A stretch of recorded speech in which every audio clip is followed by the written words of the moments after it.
500 കോടി രൂപയുടെ ആഡംബര വിമാനം സ്വന്തമാക്കി Lulu group chairman MA Yusuff Ali. Gulfstream aerospace നിർമ്മിച്ച G600 വിമാനമാണ് യൂസഫ് അലിയുടെ യാത്രകളുടെ ഭാഗമാകുക. 19 പേർക്ക് സഞ്ചരിക്കാവുന്ന ഈ ചെറുവിമാനത്തിൽ 6 പേർക്ക് കിടന്ന് സഞ്ചരിക്കാനും സൗകര്യമുണ്ട്.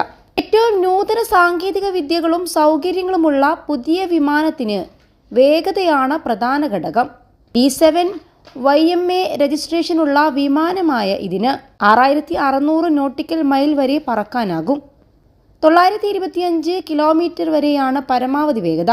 ഈ അതിവേഗ വിമാനത്തിൽ New York, Dubai, London, Beijing, Los Angeles, Shanghai തുടങ്ങിയ നഗരങ്ങൾക്കിടയിൽ നോൺ സ്റ്റോപ്പായി യാത്ര നടത്താൻ കഴിയുമെന്നാണ് കമ്പനി അവകാശപ്പെടുന്നത്. മുൻ തലമുറ വിമാനത്തേക്കാൾ 12% മെച്ചപ്പെട്ട ഇന്ധനക്ഷമതയും ഇതിനുണ്ട്. പ്ലാറ്റ് ആൻഡ് വിറ്റ്നിയുടെ എഞ്ചിനാണ് വിമാനത്തിൽ ഉപയോഗിച്ചിരിക്കുന്നത്. ലോകത്തിലെ തന്നെ ഏറ്റവും വേഗമുള്ള ലോങ് റേഞ്ച് പ്രൈവറ്റ് ജെറ്റാണ് G600 എന്നാണ് നിർമ്മാതാക്കൾ അവകാശപ്പെടുന്നത്. 96.1 അടി നീളവും 25.3 അടി ഉയരവുമുള്ള ഈ വിമാനത്തിന്റെ വിങ്സിന്റെ നീളം 94.7 അടിയാണ്. 51.2 അടിയാണ് അകത്തളത്തിന്റെ നീളം. 7.6 അടി വീതിയും 6.2 അടി ഉയരവും ഇന്റീരിയറിനുള്ളിലുണ്ട്.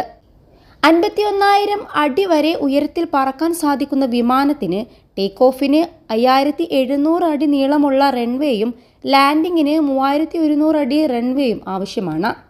അതേസമയം യൂസഫ് അലി നേരത്തെ ഉപയോഗിച്ചിരുന്ന A6YMA ഗൾഫ് സ്ട്രീം G550 വിമാനം വിൽപ്പനയ്ക്ക് വെച്ചിരിക്കുകയാണ്. സ്വകാര്യ ജെറ്റ് വിമാനങ്ങൾ വാങ്ങാനും വിൽക്കാനും സഹായിക്കുന്ന American standard and partners aviation എന്ന കമ്പനിയാണ് വിൽപ്പനയ്ക്കായി പരസ്യം ചെയ്തിരിക്കുന്നത്. വിമാനത്തിന് 8 വർഷത്തെ പഴക്കവുമുണ്ട്.